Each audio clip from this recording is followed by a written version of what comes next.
Hello friends, नमस्कार। एक बार फिर स्वागत है आपका हमारे YouTube channel GS exam solution में। दोस्तों, अगर जो आप नए हैं तो चैनल को सब्सक्राइब कर देंगे। और अगर जो आप एसएससी जीडी कांस्टेबल 2023 के एग्ज़ाम की तैयारी कर रहे हैं या आपका एग्ज़ाम किसी भी दिन है, तो यह वीडियो आपके लिए बहुत ही हेल्पफुल होने वाली है, क्योंकि मैं आपके लिए एसएससी जीडी कांस्टेबल 2023 के लिए स्टैटिक जीके के बहुत ही इंपॉर्टेंट प्रश्नों को लेके आया हूँ। और ये सभी प्रश्न क्विज के टाइप के होंगे। ठीक है, तो चलिए आप अपना टेस्ट दीजिए और टेस्ट देके देखिए आप कितना सही करते हैं। आप कमेंट में कमेंट कर सकते हैं। और हमारे व्हाट्सअप से जुड़ने के लिए हमारा व्हाट्सअप नंबर है 73 94 95 39 और 49। ठीक है, 73 94 95 39 49। व्हाट्सअप से अगर जुड़ेंगे तो आपको इससे संबंधित पीडीएफ भी मिल जाएंगे, जो निःशुल्क होंगे। एक भी रुपये उस पर नहीं लगेगा, कोई भी चार्ज नहीं है दोस्तों, सब कुछ निःशुल्क है। बस आप अपना तैयारी करिए। तो अब जुड़ना चाहते हैं हमारे व्हाट्सअप नंबर से, तो आप इस नंबर को सेव कर लीजिएगा और इस पर हमें व्हाट्सअप करिए। हम एक ग्रुप बना लेंगे और उसमें आपको शेयर किया जाएगा। तो जो लोग भी मेरे मित्र व्हाट्सअप ग्रुप से जुड़ना चाहते हैं तो जुड़ सकते हैं। जीएस एग्जाम सॉल्यूशन को सब्सक्राइब कर दीजिए और इस नंबर पे आप संपर्क कर सकते हैं। तो चलिए आज के प्रश्नों को स्टार्ट करेंगे दोस्तों। आज का पहला प्रश्न है आपका कि भारतीय संविधान के निम्नलिखित में से किस अनुच्छेद में न्यायपालिका को कार्यपालिका से अलग किया गया है। विकल्प ए है अनुच्छेद 50, बी ए 51, सी है अनुच्छेद 52 और डी अनुच्छेद 53। तो देखिए, जो अनुच्छेद 50 है इसमें बताया गया है कि जो इसमें न्यायपालिका को कार्यपालिका से अलग कर दिया गया है। ठीक है, इस अनुच्छेद में। तो जो आपका विकल्प ए इसमें दिख रहा है, यह सही उत्तर हो जाएगा। नेक्स्ट क्वेश्चन है दोस्तों दूसरे नंबर का कि प्रवासी भारतीय दिवस कब मनाया जाता है। ये वेरी इंपॉर्टेंट क्वेश्चन है। विकल्प ए है 12 जनवरी, बी ए 9 जनवरी, सी ए 15 जनवरी और डी ए 30 जनवरी। तो प्रवासी भारतीय दिवस जो है दोस्तों प्रतिवर्ष 9 जनवरी को मनाया जाता है। ठीक है, तो इसका जो 9 जनवरी आंसर होगा ये विकल्प में, ये सही उत्तर हो जाएगा आपका।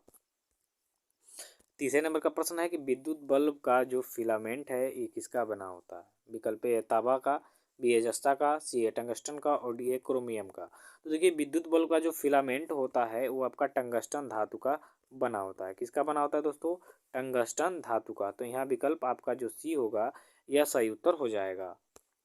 चौथे नंबर का प्रश्न है कि शरीर का तापक्रम कहाँ नियंत्रित होता है। विकल्प A cerebrum, B a spinal cord, C a pituitary और डी ए हाइपोथैलेमस। तो देखिए, हाइपोथैलेमस जो होता है इसमें जो शरीर का तापक्रम होता है ये इसको क्या करता है, नियंत्रित करता है, हाइपोथैलेमस। तो जो यहाँ विकल्प डी है ये आपका सही उत्तर हो जाएगा इसका, कि शरीर का तापक्रम जो है हाइपोथैलेमस में नियंत्रित होता है। चलिए, इसी तरह टेस्ट सीरीज में आप कमेंट करके हमें बताइएगा आपको प्रश्न कैसे लगे। भारतीय संविधान की प्रांतीय संविधान समिति के अध्यक्ष कौन थे। विकल्प ए है आपका सरदार वल्लभ भाई पटेल, बी ए डॉक्टर भीमराव अम्बेडकर, सी ए डॉक्टर राजेंद्र प्रसाद और डी ए श्यामा प्रसाद मुखर्जी। तो देखिए, जो आपका ए विकल्प देख रहा है सरदार वल्लभ भाई पटेल, ये भारतीय संविधान में प्रांतीय संविधान समिति के अध्यक्ष थे। ठीक है, तो ये इंपॉर्टेंट क्वेश्चन है आपका, तो ध्यान से देखिएगा। छठे नंबर का प्रश्न है कि दामोदर घाटी परियोजना जो है किन प्रदेशों में है। विकल्प है उत्तर प्रदेश बिहार में, बी है झारखंड और पश्चिम बंगाल में, सी है झारखंड और छत्तीसगढ़ में और डी है बिहार और उड़ीसा में।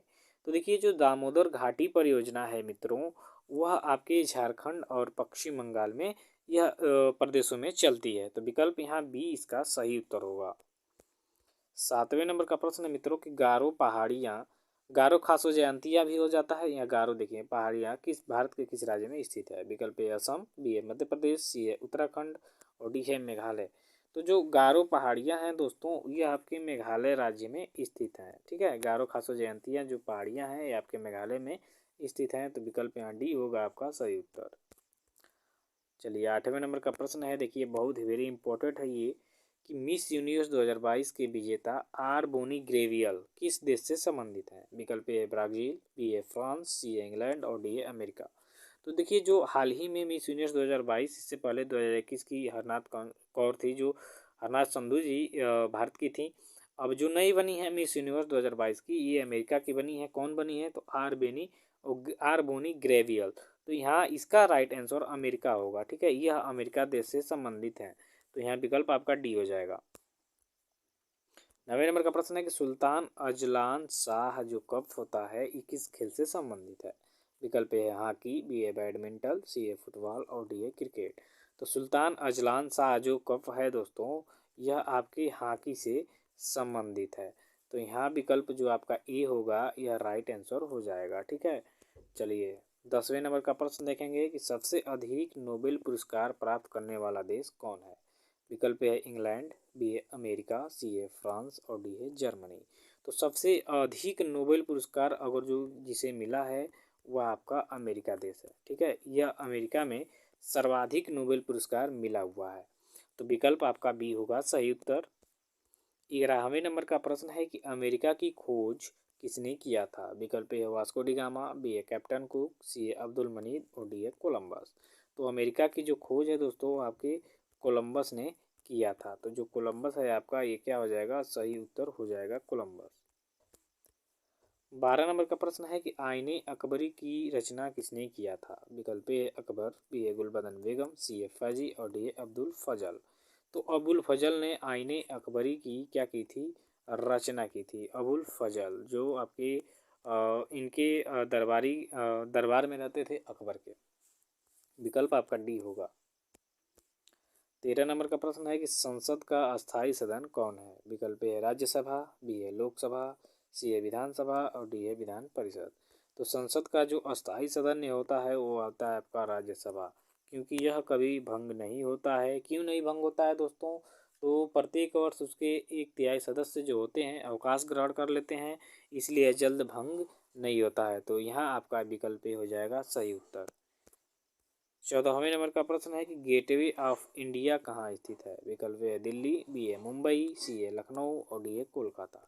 तो देखिए इंडिया गेट और गेटवे ऑफ इंडिया में अंतर है। ठीक है, इंडिया गेट जो है आपका दिल्ली में स्थित है, लेकिन गेटवे ऑफ इंडिया की अगर जो बात करेंगे तो ये आपके मुंबई में स्थित है। तो इसका राइट आंसर मुंबई हो जाएगा। ठीक है, गेटवे ऑफ इंडिया जो है आपके मुंबई में स्थित है। अगला क्वेश्चन है दोस्तों 15वें नंबर का कि 9वीं पंचवर्षीय योजना का कार्यकाल कितना था। ये वेरी इंपॉर्टेंट है क्योंकि कार्यकाल से बहुत पंचवर्षीय योजनाओं से बहुत सारे प्रश्न आ रहे हैं। विकल्प है 1985 से 90, इसके बाद अवकाश 2 साल का था तो 1992 से 97, सी है 1997 से 2002 तक और 2002 से 2007 तक। तो देखिए 9वीं जो पंचवर्षीय योजना थी दोस्तों वो आपकी 1997 से सन 2002 तक ये चली थी। ठीक है, तो यहाँ जो आपका विकल्प सी होगा ये इसका सही उत्तर हो जाएगा। 16वें नंबर का प्रश्न है आपका यहाँ पे कि नीली क्रांति का संबंध किससे है। विकल्प है दूध उत्पादन से, बी है तिलहन उत्पादन से, सी है अंडा उत्पादन से और डी है मत्स्य उत्पादन से। तो देखिए नीली जो क्रांति है दोस्तों यह मत्स्य उत्पादन से संबंधित है। तो यहाँ आपका जो डी विकल्प होगा ये इसका सही उत्तर हो जाएगा। ठीक है, चलिए 17 नंबर का प्रश्न देख लेंगे कि इंद्रावती राष्ट्रीय उद्यान किस राज्य में स्थित है। विकल्प है छत्तीसगढ़, बी है राजस्थान, सी है मध्य प्रदेश और डी है उत्तराखंड। तो इंद्रावती राष्ट्रीय उद्यान जो है दोस्तों आपके छत्तीसगढ़ में स्थित है। ठीक है, कहाँ पे, छत्तीसगढ़ में। तो यहाँ पे विकल्प आपका ये हो जाएगा सही उत्तर। ठीक है, छत्तीसगढ़, छत्तीसगढ़ में आपका क्या स्थित है दोस्तों, तो इंद्रावती राष्ट्रीय उद्यान। 18वें नंबर का प्रश्न है कि माउंट एटना ज्वालामुखी किस देश से संबंधित है। विकल्प है जापान, बी है इंडोनेशिया, सी है अमेरिका और डी है इटली। तो माउंट एटना ज्वालामुखी जो है यह आपके इटली देश में स्थित है। तो इस तरह से विकल्प जो आपका डी होगा यह क्या हो जाएगा, सही उत्तर हो जाएगा मित्रों, इटली। 19वें नंबर का प्रश्न है कि भाखड़ा नंगल बांध किस नदी पर बना हुआ है। तो भाखड़ा नंगल जो बांध है दोस्तों वह आपके विकल्प है गंगा, बी है गोदावरी, सी है सतलज और डी है कावेरी। तो भाखड़ा नांगल जो नदी बांध परियोजना है ये आपके सतलज नदी पे स्थित है। तो विकल्प यहाँ सी हो जाएगा सही उत्तर। 20वें नंबर का प्रश्न है कि इंडियन स्ट्रगल पुस्तक किसने लिखी थी। ठीक है, विकल्प है महात्मा गांधी, बी है जवाहरलाल नेहरू, सी है अरविंद घोष और डी है सुभाष चंद्र बोस। तो इंडियन स्ट्रगल जो पुस्तक है दोस्तों वो आपके सुभाष चंद्र बोस ने लिखा था। तो यहाँ जो विकल्प आपका जो डी दिख रहा है यह राइट आंसर हो जाएगा। नेक्स्ट है आपका 21 नंबर का कि विजय हजारे ट्रॉफी किस खेल से संबंधित है। विकल्प है क्रिकेट, बी है हॉकी, सी फुटबॉल और डी है बैडमिंटन। तो विजय हजारे ट्रॉफी दोस्तों आपके क्रिकेट खेल से संबंधित है। तो विकल्प यहाँ आपका ये हो जाएगा सही उत्तर। नेक्स्ट है 22 नंबर का कि कुगटी वन्य पशु विहार किस राज्य में स्थित है। विकल्प ए मध्य प्रदेश, बी है हिमाचल प्रदेश, सी है उत्तराखंड और डी है पश्चिम बंगाल। तो कुगटी जो वन्य पशु विहार है दोस्तों, वह आपके हिमाचल प्रदेश में स्थित है। तो आप हिमाचल प्रदेश सही कर लेंगे, विकल्प बी। 23 नंबर का प्रश्न है कि भारत का राष्ट्रीय खेल क्या है। विकल्प ए है क्रिकेट, बी है फुटबॉल, सी है हॉकी और डी है कुश्ती। तो देखिए भारत का राष्ट्रीय जो खेल है वो आपका हॉकी है। तो यहाँ विकल्प जो आपका सी होगा ये सही उत्तर हो जाएगा। ठीक है। 24वें नंबर का प्रश्न है मित्रों कि सिरके में कौन सा अम्ल पाया जाता है। विकल्प है मैलिक अम्ल, सी है लैक्टिक अम्ल, सी है टार्टरिक अम्ल और डी है एसिटिक अम्ल। तो सिरके में जो है दोस्तों एसिटिक अम्ल पाया जाता है। ठीक है। एसिटिक अम्ल क्या किस में पाया जाता है, तो आपके सिरके में पाया जाता है। तो यहाँ विकल्प डी हो जाएगा इसका सही उत्तर।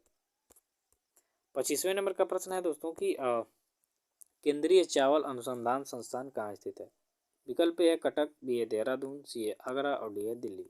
तो केंद्रीय चावल अनुसंधान संस्थान जो है दोस्तों यह आपके कटक में स्थित है, कटक में। ठीक है। तो यहाँ जो आपका विकल्प ये होगा ये सही उत्तर हो जाएगा कि केंद्रीय चावल अनुसंधान संस्थान जो है कटक में स्थित है। तो दोस्तों ऐसे ही क्वेश्चन देखने के लिए, टेस्ट देने के लिए हमारे साथ जुड़िए जब तक एसएससी। और एक और बात है, एसएससी एमटीएस सीजीएल का जो एग्ज़ाम है इसको मध्य देखते हुए कल 8 बजे सुबह में आपको वीडियो दी जाएगी। तो जो भी मित्र तैयारी करना चाहते हैं वो हमारे साथ जुड़ सकते हैं जनरल अवेयरनेस के वीडियो के साथ। Thank you so much.